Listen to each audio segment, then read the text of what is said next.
We'll get it out to the front. We'll get it out to the front, but I don't know whether we take it out or not.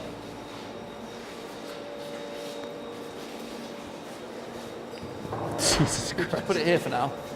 It's sort of safe. You've not upset him recently. Yeah, I'm good. This is an armillary sphere.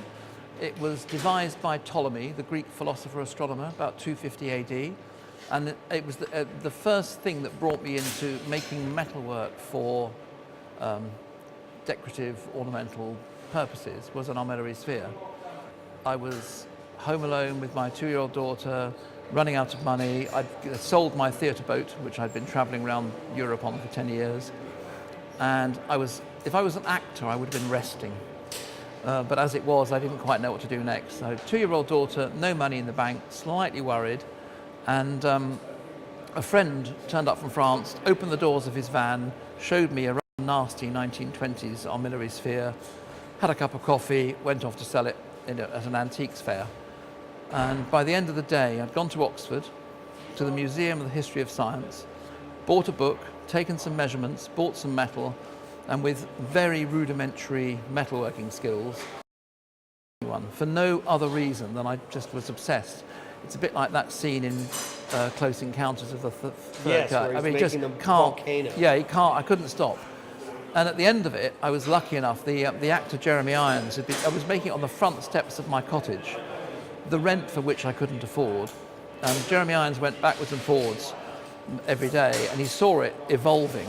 And at the end of the week, he stopped and said, "Is it for sale?" And I said, "I'm sure I know who you are." And he said, "No, just, is it for sale?" And I said, "Yeah." And he said, "How much?" And I said, 2 months rent. And he said, "Done." And actually, that was it. That sort Without knowing what the rent was. No, well, yeah, it was a fair. He then subsequently bought another one, which was very nice. Very, very supportive. He actually said, I didn't know what I was doing. He said, "You've made something really beautiful here. I've got friends who would buy these. Just, just go with it." Because he's very into supporting crafts and activities. And at that time, I could have just given up and got a job as a, taxi driver. But I actually carried on.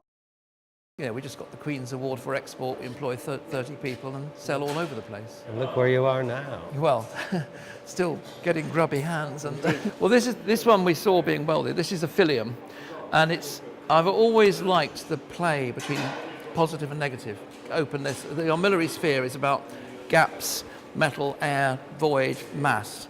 So this is an extension of that. This doesn't have any time telling. It's nothing other than a sort of pretty shape. The colour can be any colour, and at night it sort of glows within. But when it's outside in the natural environment, the environment is reflected in the stainless steel. So this is marine grade stainless. These are all hand cut, which is incredibly laborious. Then filed out, sanded out, welded together, blasted, polished. There's tons and tons of work. How do you achieve the coating on the inside? We put a small child in there with a roller and just shake them around. No, that's been sandblasted and then sprayed.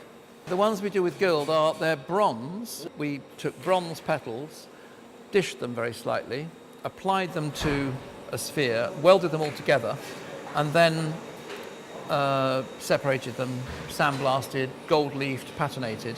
And the joy of it is, again, it's the positive negative. It's like metal gap, and if the sunlight goes into this gold, because it's concave, it hits one, bounces back, and the whole thing just reverberates with light. It's fantastic.